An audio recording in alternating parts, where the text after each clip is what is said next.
നമ്മൾ കഴിഞ്ഞ 2-3 ദിവസമായിട്ട് സംസാരിക്കുന്ന ഒരു വലിയ ദുരന്തമായിരുന്നു കരൂർ ദുരന്തം അല്ലേ? അപ്പോൾ ആ സംഭവവുമായി ബന്ധപ്പെട്ട് ഇന്നലെ ഒരു ആദ്യത്തെ അറസ്റ്റ് ഉണ്ടായി.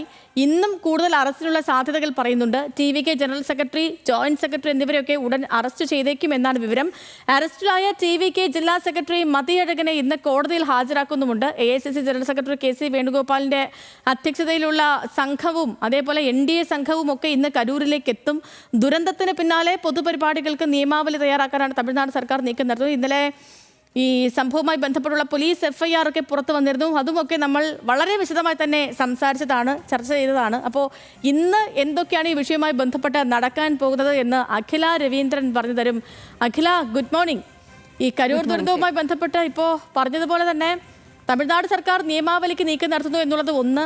രണ്ടാമത്തേത്, ഇന്ന് കരൂരിൽ സന്ദർശനം നടത്തുന്ന പല സംഘങ്ങളാണ്. KC വേണുഗോപാൽ നേതൃത്വത്തിലുള്ള സംഘം വരുന്നുണ്ട്. ഹേമമാലിനിയുടെ നേതൃത്വത്തിലുള്ള മറ്റൊരു NDA സംഘം ഇന്ന് ഈ പ്രദേശത്ത് സന്ദർശനം നടത്തുന്നുണ്ട്.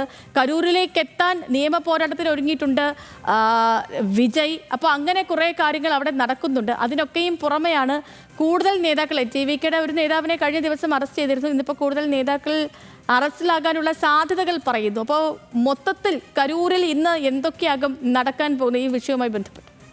ചെയ്ത് സൂചിപ്പിച്ച കാര്യങ്ങളൊക്കെ തന്നെയാണ് ഇന്ന് നടക്കാൻ പോകുന്നത്. അതായത് ഇന്ന് ഇപ്പോൾ അറസ്റ്റ് ചെയ്തിട്ടുള്ള മതിയഴകനെ കോടതിയിൽ ഹാജരാക്കിയേക്കും എന്ന വാർത്തയാണ് വരുന്നത്. അത് മാത്രമല്ല, NDA 8-അംഗ സംഘത്തെ നിയോഗിച്ചിരുന്നു. ഹേമമാലിനിയുടെ നേതൃത്വത്തിലുള്ള സംഘത്തെയായിരുന്നു നിയോഗിച്ചിട്ടുണ്ടായിരുന്നത്. ആ 8-അംഗ സംഘം ഇന്ന് കരൂർ സന്ദർശിക്കും, ഇരകളുമായി സംസാരിക്കും, ബാധിക്കപ്പെട്ടവരുമായി സംസാരിക്കും. എന്നിട്ട് വിശദമായ റിപ്പോർട്ട് NDA നേതൃത്വത്തിന് കൈമാറുമെന്നാണ് അറിയിച്ചിട്ടുള്ളത്. മറ്റൊന്ന്, ഇനിയുള്ള റാലികൾക്ക് ഒരു മാർഗനിർദ്ദേശം പുറപ്പെടുവിക്കുന്ന രീതിയിലുള്ള ഒരു ചർച്ചയിലേക്കാണ് ഇനി സംസ്ഥാന സർക്കാർ മുന്നോട്ട് പോകുന്നത്.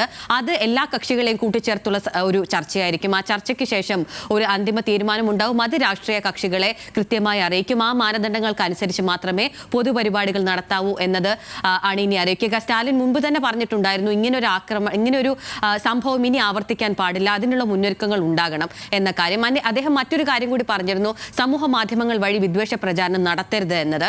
പക്ഷേ അത് ആവർത്തിക്കുകയാണ് തമിഴ്നാട്ടിൽ ഉണ്ടായിട്ടുണ്ടായിരുന്നത്. അതിന്റെ ഭാഗമായി 25 പേർക്കെതിരെ കഴിഞ്ഞ ദിവസം കേസെടുക്കുന്നുണ്ടായിരുന്നു. 3 പേരെ അതിൽ അറസ്റ്റ് ചെയ്തിട്ടുണ്ടായിരുന്നു. അതിൽ 2 പേർ TVK പ്രവർത്തകരാണ് എന്ന കാര്യവും നമ്മൾ ഇന്നലെ റിപ്പോർട്ട് ചെയ്യുകയുണ്ടായിരുന്നു. NDAയുടെ ഈ നേതാക്കളെ പുറമെ KC വേണുഗോപാൽ MP-യും അവിടെ സന്ദർശിക്കുമെന്നാണ് നമുക്കിന്ന് ലഭിക്കുന്ന വിവരം. ആ തരത്തിൽ എല്ലാ നേതാക്കളും സന്ദർശിക്കും. അറസ്റ്റ് കൂടുതൽ ഉണ്ടാകും എന്നൊരു വിവരം കൂടി ലഭിക്കുന്നുണ്ട്. ഈ അറസ്റ്റ് മുൻ ഭാരവാഹികളായ general secretary Bussy Anand, joint secretary CT Nirmalkumar ഇവരെ കൂടി അറസ്റ്റ് ചെയ്യാൻ സാധ്യതയുണ്ട്. ആ അറസ്റ്റ് ഇന്ന് തന്നെ രേഖപ്പെടുത്താൻ സാധ്യതയുണ്ട് എന്നാണ് ഇപ്പോൾ വരുന്ന റിപ്പോർട്ടുകൾ. ജുഡീഷ്യൽ കമ്മീഷന്റെ അന്വേഷണം പൂർത്തിയായ ഉടൻ തന്നെ ആരാണ് കുറ്റക്കാർ എന്ന് ജുഡീഷ്യൽ കമ്മീഷൻ കണ്ടെത്തുന്നത് അവർക്കെതിരെ കടുത്ത നടപടി സ്വീകരിക്കുമെന്ന് മുഖ്യമന്ത്രി MK സ്റ്റാലിൻ വ്യക്തമാക്കിയിട്ടുണ്ട്. കർക്കശമായ രീതിയിലുള്ള പ്രതിരോധമാണ് ഈ സമൂഹ മാധ്യമങ്ങളിൽ പ്രചരിക്കുന്ന വ്യാജ വാർത്തകളിൽ അവർ സംസ്ഥാന സർക്കാർ നടത്തുന്നത്. അതിന്റെ ഭാഗമായി തന്നെയാണ് ഇത്രയധികം അറസ്റ്റ് രേഖപ്പെടുത്തിയതും. CBI അന്വേഷണം ആവശ്യപ്പെട്ടിട്ടുള്ള TVKയുടെ ഹർജി വെള്ളിയാഴ്ചയാണ് പരിഗണിക്കാൻ പോകുന്നത്. സേതു പറഞ്ഞതുപോലെ വിജയ് അങ്ങോട്ടേക്ക് എത്താനുള്ള അപേക്ഷയുമായി കോടതിയെ സമീപിച്ചിട്ടുണ്ട്. കാരണം സുരക്ഷാ കാര്യങ്ങൾ മുൻനിർത്തിയാണ് അദ്ദേഹത്തെ അങ്ങോട്ടേക്ക് പോകരുത് എന്ന കാര്യം അദ്ദേഹത്തോട് പറഞ്ഞിട്ടുണ്ടായിരുന്നത്. അതിനെതിരെ അദ്ദേഹം കോടതിയെ സമീപിച്ചിരിക്കുകയാണ്. ഇനി കോടതി ആ വിഷയത്തിൽ എന്ത് നിലപാടെടുക്കും? അത് മാത്രമല്ല, ഈ CBI അന്വേഷണം വേണമെന്ന TVKയുടെ ആവശ്യത്തിൽ കോടതി എന്ത് നിലപാടെടുക്കും എന്നതിലെല്ലാം ഉദ്വേഗം നിഴലിക്കുന്നുണ്ട്. അതിലെല്ലാം തീരുമാനമാകേണ്ടതുമുണ്ട്. ഈ TVKയുടെ ആവശ്യം അംഗീകരിക്കപ്പെടുകയാണെങ്കിൽ ഈ NDAയിലെ 8-അംഗ സംഘം നടത്തുന്ന അന്വേഷണം, അതിൽ ലഭിക്കുന്ന വിവരങ്ങൾ അത് കേന്ദ്ര ഏജൻസികൾ ഏറ്റെടുക്കുമെന്ന കാര്യത്തിൽ സംശയമില്ല.